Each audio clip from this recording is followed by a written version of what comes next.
and welcome to Zensar Technologies Limited Q3 FY25 earnings conference call hosted by Asian Market Securities.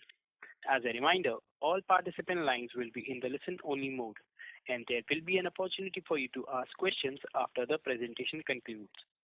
Should you need assistance during the conference call, please signal an operator by pressing star then 0 on your touch-tone phone. Please note that this conference is being recorded. I now hand the conference over to Ms. Shraddha Agarwal from Asian Market Securities. Thank you, and over to you, Ms. Shraddha. Thank you, Manav. Good evening, everyone. On behalf of Asian Market Securities, I welcome you all to Zensar Technologies Q3 FY25 earnings call. We have with us today from Zensar, Mr. Manish Tandon, CEO and Managing Director, Mr. Pulkit Bhandari, Chief Financial Officer, and a few other members of the senior management team. Before I hand over the call to Manish, I would like to highlight that the safe harbor statement of the second slide of the earnings presentation is assumed to be read and understood. Over to you, sir. Thank you. Thank you, Shraddha. Hello, good morning, good afternoon, good evening, and a very happy new year to all of you on the call. Thank you for joining us today to discuss Zensar's financial results for the third quarter of FY25. I am pleased to also have members of my management team, Pulkit Bhandari, CFO, Vijay Sima, COO, and Vivek Ranjan, CHR. Despite Q3 being a soft seasonal quarter for the industry, I am pleased to share that we registered a year-over-year growth of 8.6% and sequential quarter-over-quarter growth of 0.5% in reported currency this quarter. This is one of the best Q3 performances that we as a company have produced in recent times. Our gross margins expanded by 200 basis points. Our order book stood at 205.3 million, which is the highest to date. We saw a net headcount addition of 277 associates this quarter with improved attrition. All-round performance across the key parameters reflects a strong business model, client centricity, operational excellence, and a people-first approach. Our ability to manage complex programs has helped us in building brand awareness and brought us closer to our customers. Verticalization and industry-specific solutions coupled with innovation have brought maturity into our solutioning and delivery. We have launched focused training programs to upskill our workforce, to enhance domain depth, and build next-generation AI skills. In Q3 FY25, the revenue stood at 157 million in reported terms, driven by a sequential quarter-on-quarter growth across all our geographies, with furlough-related slowdowns in a few pockets. In constant currency terms on a QOQ basis, our revenue in manufacturing and consumer services grew by a very healthy 6.5%. Healthcare saw a growth of 3.2%. Banking and financial services and telecom, media and technology witnessed a decline of 1.3% and 3.5% respectively, primarily due to furloughs. With that, I will now invite Pulkit Bhandari, our Chief Financial Officer, to provide an update on critical financial data. Thank you, Manish. Good day, everyone, and Happy New Year. Thank you for joining this call. In addition to Manish talking about business, I will take you through some of the key financial metrics for quarter ending December 24. The reported revenue for the third quarter of financial year 25 stood at $157 million in dollar terms, reflecting growth of 0.5% sequentially despite furloughs and shutdowns in few of our customers. On a year-on-year basis, revenue grew by 8.6% in reported terms. In constant currency terms, revenue for the quarter grew by 0.7% sequentially and 7.5% year-on-year basis. Gross margin for the quarter stood at 30.1%, increase of 200 basis points quarter-on-quarter. The increase was primarily attributable to improved utilization, net of furlough impact of 0.1%, higher leave utilization of 0.9%, other operational efficiencies of 0.8%, including PPC benefit and other improvements. Exchange benefit of 0.1% also came into this. SG&A has increased by 180 bps Q on Q. primarily on account of one-time saving of ESOP and sales commission as called out in the previous quarter, and investment in sales and infrastructure. We exited Q3 FY25 at a EBITDA of 15.6%, improved by 20 basis points quarter on quarter, which is in line with our guided range of mid-teens. Our PAT stood at 12%. Order book for the quarter stood at 205.3 million, which is the highest order book we have ever recorded. Maintaining our healthy cash generations, cash and cash equivalents stood at $269.2 million. And on back of strong collection, DSO improved by 3 days to 68 days. Some other key highlights: we unveiled a purpose statement.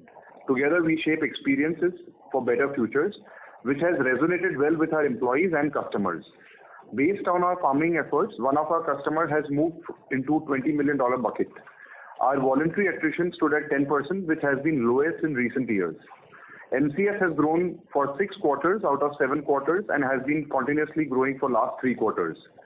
BFSI continues to do well despite furlough impact in Q3 FY25, having grown 7 out of last 8 quarters. Our client concentration continues to improve, with top 5 customers contributing 27.5%. The Board of Directors have approved an interim dividend of rupees 2 per share for financial year 2025, which is 100% of face value. Our EcoVadis score improved from 52 to 66, with an impressive percentile increase from 53rd to 84th percentile now. We are pleased to confirm that our GHG net zero and near-term targets submitted to SBTi is approved. This endorsement reaffirms our commitment towards reduced environmental impact aligned with global goals on climate change. In line with our renewable energy goal of 50% by end of FY25, we are set to achieve our targets and initiated additional solar project in Pune campus, which is nearing completion. With that, I will now invite Vijay, our Chief Operating Officer, to comment further on Q3 FY25 results. Thank you, Manish and Pulkit. Greetings, everyone. I will share details about our operational efficacy, service line performance, and AI capability initiatives.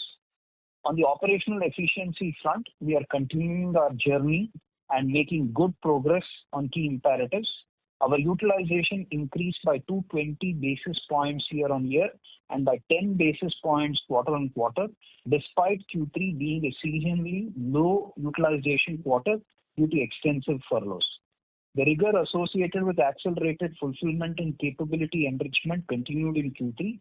We had a gross addition of 975 employees in the quarter and a net addition of 277 people. Our voluntary attrition reduced to 10%, which is a 10 basis point reduction sequentially and a YOY reduction of 200 basis points. The service line offerings and industry services groups continue to resonate well with our clients. The share of revenue from our service lines, that is advanced engineering services, data engineering and analytics, experience services, and cloud infrastructure and security services, increased to 54.5% in Q3 of FY25, which is 60 basis points higher sequentially.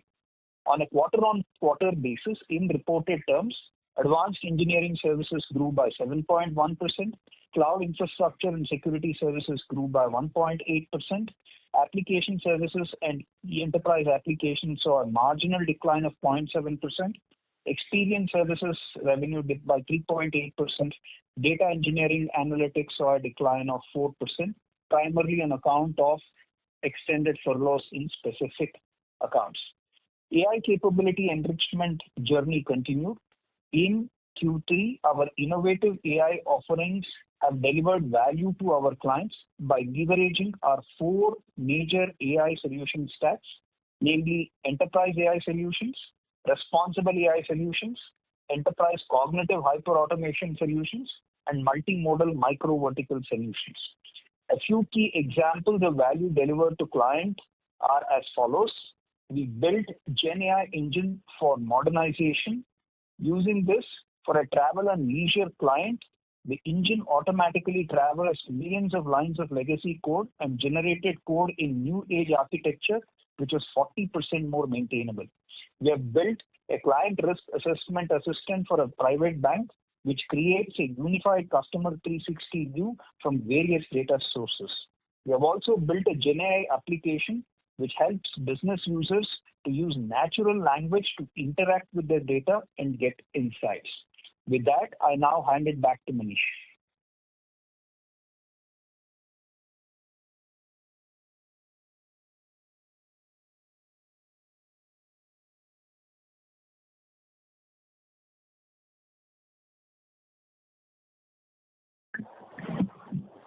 Thank you, Vijay. We are seeing some early signs of improvement in discretionary spending based on our conversations with clients and order booking, despite the ongoing macroeconomic uncertainties.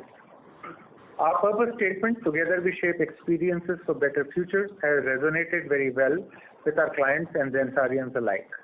I am confident that we are well positioned to navigate the industry challenges. With that, we can open the lines for questions. Thank you very much.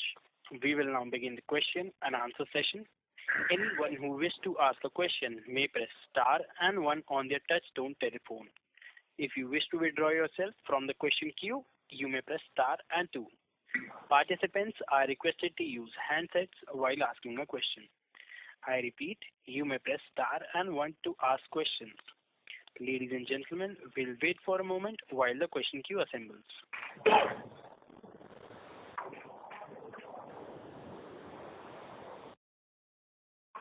We have our first question from the line of Nitin Padmanabhan from Investec. Please go ahead. Yeah, hi, good evening.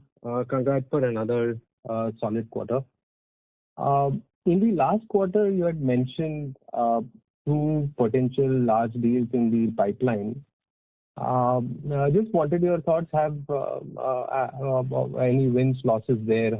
Are they there in the TCV this time? And the second is, how does the pipeline look post these wins? Right. So those are the two things on that. And another ancillary question is that considering next quarter, you should see a reversal in furloughs. Do you think we will begin to see broad-based growth from here on? So that's the third. Yeah. So thanks, Nitin. And it's the team that has done really well, delivered really well.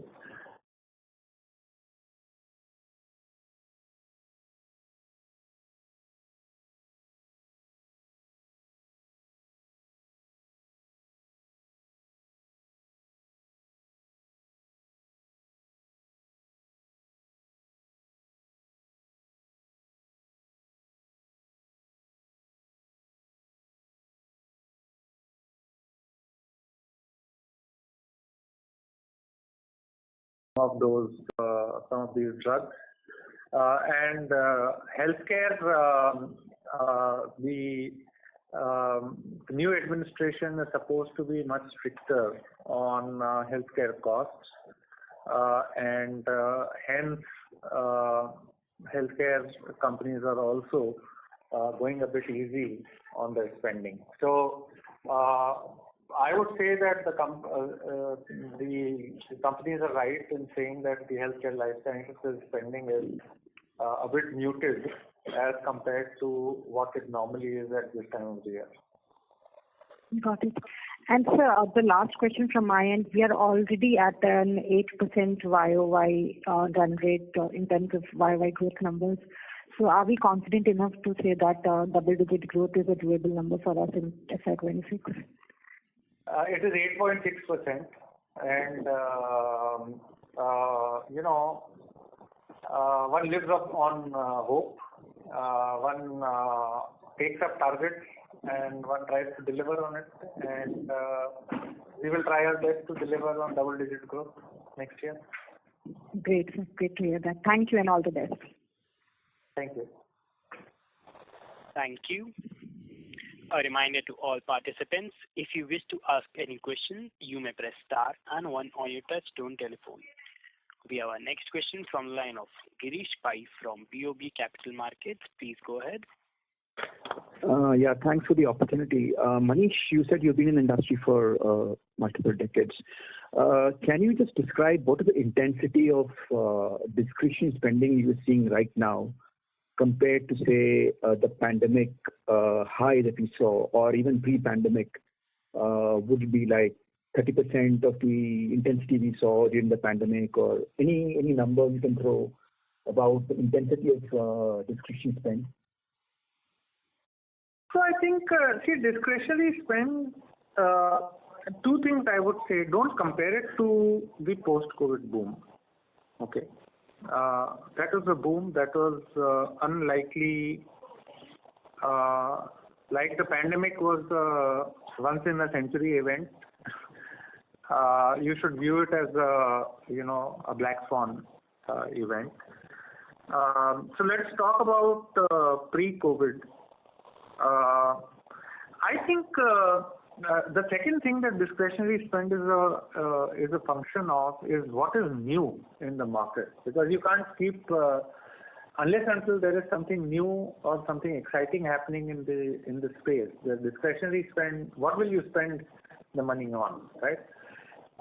So I believe that if this generative AI takes off, then we are definitely going to see a boom in discretionary spending, because then there are not too many options left. But if that doesn't happen, then we'll go back to the old normal, which was the pre-COVID discretionary spend. Okay.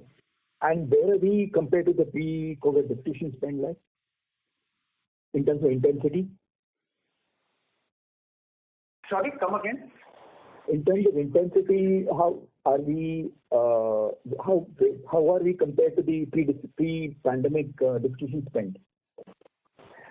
I think we are there. I think we are 75-80% there. I don't think that suddenly people are going to spend much more, or were spending much more on these things. But if generative AI really takes off, then the discretionary spend is going to increase.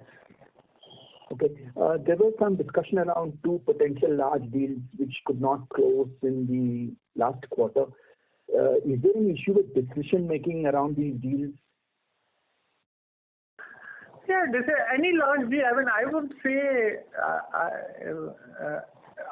say that there is any issue with decision making per se. Our deals take time. Just the paperwork and documentation, you have to go through literally 500, 600, 1,000 pages in contracts. That itself takes time, and once you do it, then you have to go through the permissions and so on and so forth before you can announce it. So I wouldn't say that large deals there is anything in material that I see in change of decision timelines. Okay. Last question is on the magic words Gen AI and agentic AI. You mentioned that Gen AI could potentially trigger greater discretionary spend. Why has it not taken off this far, or do you think it's just on the verge of kind of taking off? That's one. And agentic AI, do you think that's going to change IT services in a very material way? Could be volumes involved in the business change? If you can throw some light on that. No, it's a new technology.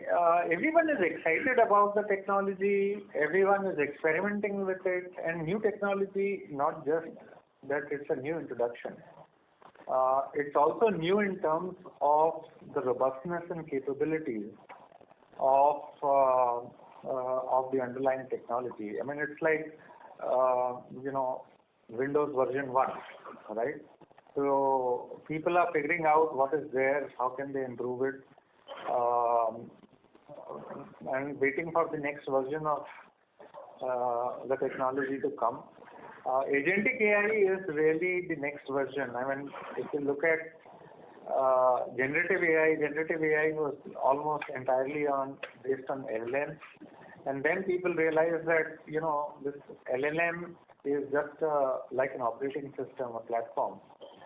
Unless until you build agents on top of it which can do specific tasks, this becomes a very moot point to have a platform.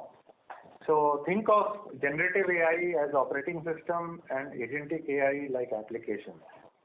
And if you think of it that way, then you'll realize that without agentic AI, the popularity of generative AI is not going to increase, and adoption will not increase. So agentic AI is the way forward, yes. And have you built capabilities around agentic AI? Yes, we are doing some really exciting work on AI as a team. We are doing a lot of interesting programs. Maybe Vijay, can I request you to address this question? Yeah, so look, I think as part of our, as I said, there are 4 solution stacks, right? And one of them is the multimodal micro-vertical AI solution stack. All of those are basically around the agentic AI kind of a stuff, leveraging various other AI models. So that's where we are finding a lot of traction. With your specific question about capability building, yes, because I think, look, from an agentic AI perspective, you need to have the technology capability as well as the domain capability to figure out how to basically orchestrate the various models to build the right agentic AI. And given our focus on ensuring that cross-functional teams from a technology as well as the domain team works, we are making good progress on that. And broader AI capability, we are really doing an extremely good job in terms of transforming our people by uplifting the AI capability across 5-6 levels of AI-based training. So we are confident that our AI solutions will offer differentiated value to our clients. Okay, thank you very much.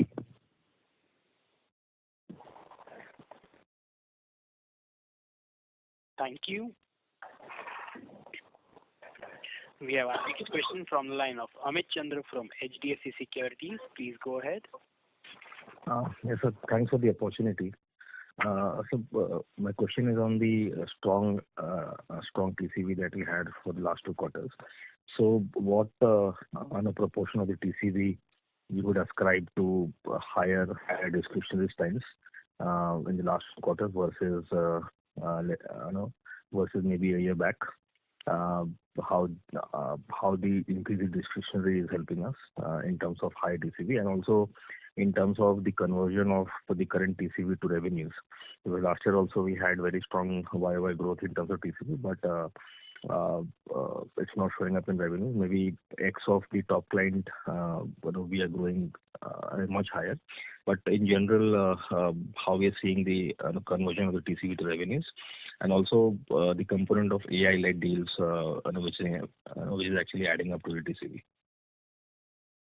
All right. So there are several questions. So first, Amit, let me first answer your question on conversion. The way we defined our order booking is not based on TCV or ACV. It is based on signed SOWs.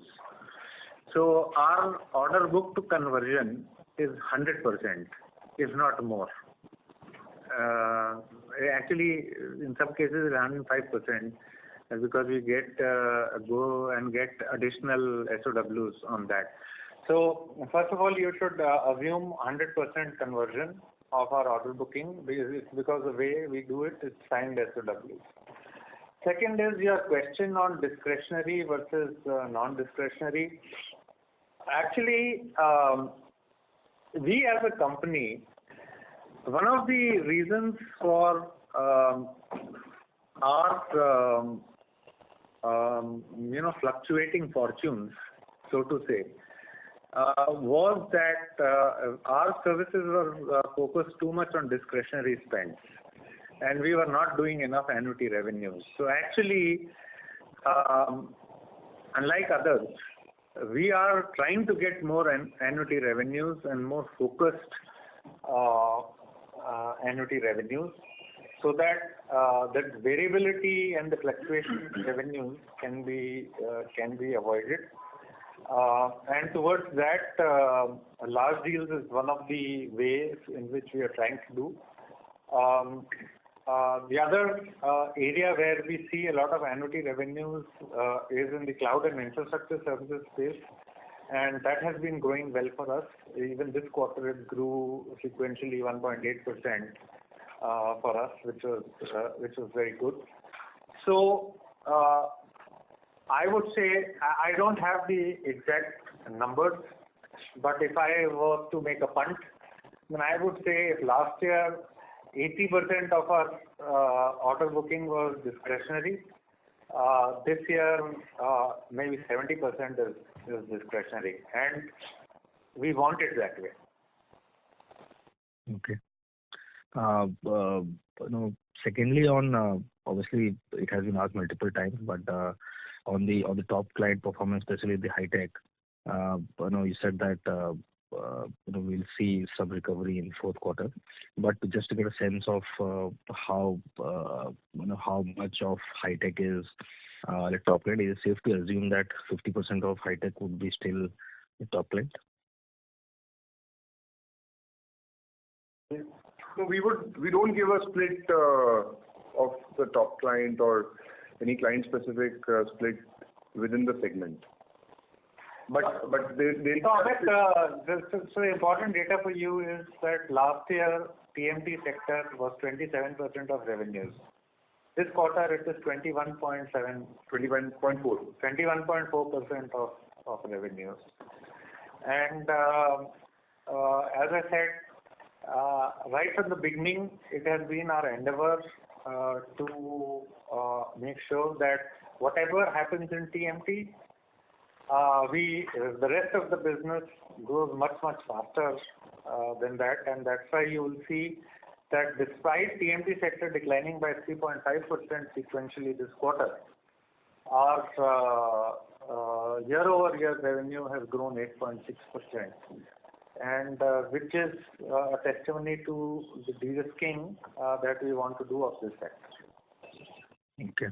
And sir, lastly on the client buckets, it's encouraging to see that after multiple quarters we have added one client in the 20 million plus bucket. So obviously it's a function of efficient client mining and focus on more higher annuity. So if you can throw some more light on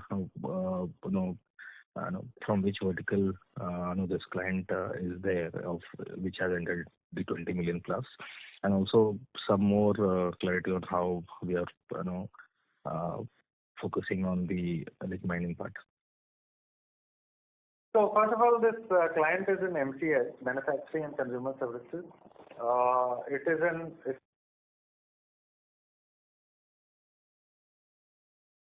Ladies and gentlemen, please be patient while we reconnect the management.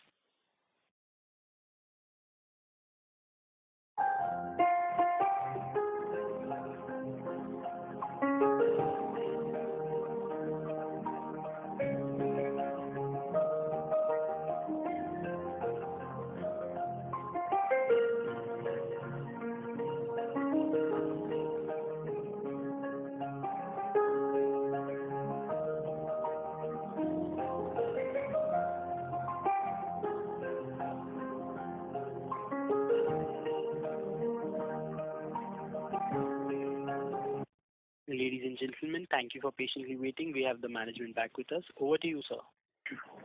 Yeah, Amit, I don't know how much you heard, so I'll answer your question again. This client was in Manufacturing and Consumer Services vertical. This was in the 10 million range, and now it has graduated to 20 million range. Farming is, we continue to build the farming muscle of Zensar. That's one of the key things that, along with client centricity, that we are trying to build on. It is work in process. We have laid the foundation. we have to continue to build on it. Okay, Manish. Thank you and all the best. Thank you. Thank you. We have a follow-up question from the line of Nitin Padmanabhan from Investec. Please go ahead. Yeah, hi. Thank you for the follow-up. So in the last 2 years, I think when we began this journey, one of the focus areas was to increase the number of services sold per customer. Just wanted your thoughts on how this metric would have sort of improved since you took over. And the second is, in the last 2 years, would there have been meaningful client additions in the TMT vertical itself to help broad-base the client buckets there?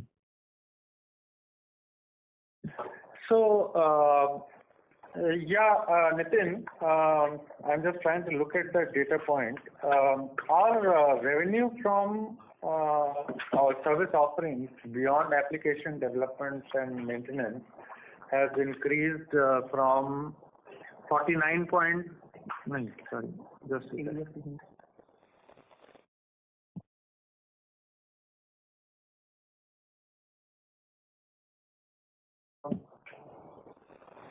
56% of our revenues are coming from services, from newer service offerings beyond the ADM space. Overall, this number was less than that by. Let me see. Just give me a minute. I'll answer that.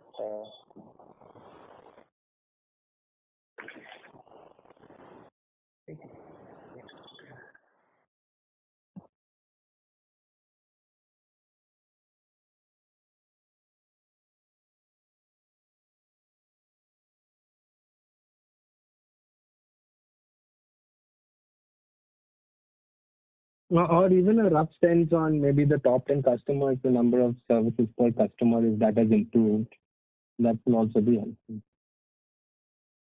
Just give me a minute. Board deck.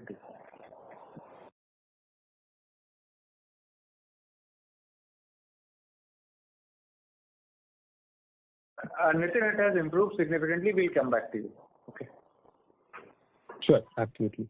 And diversification within TMT, would we have added a reasonable number of customers over the last 2 years within TMT?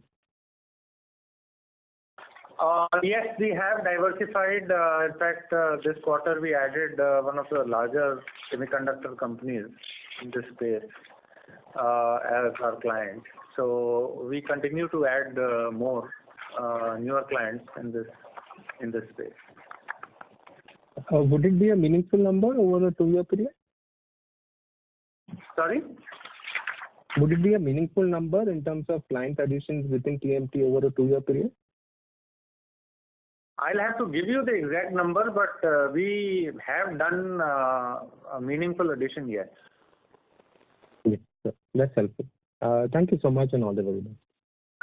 And Nitin, the revenue from service lines is 51.4% this quarter, as against a baseline of 47.5% last year.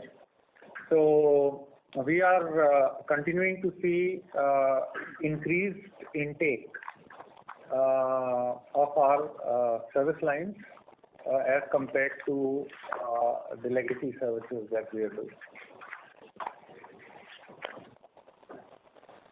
Sure, that's helpful. Thank you. All the very best. Thank you. We have a follow-up question from the line of Sandeep Shah from Equirus Securities. Please go ahead. Yeah, thanks for the opportunity again. Manish sir, just wanted to understand, when you enter FY26, you have already commented that things are improving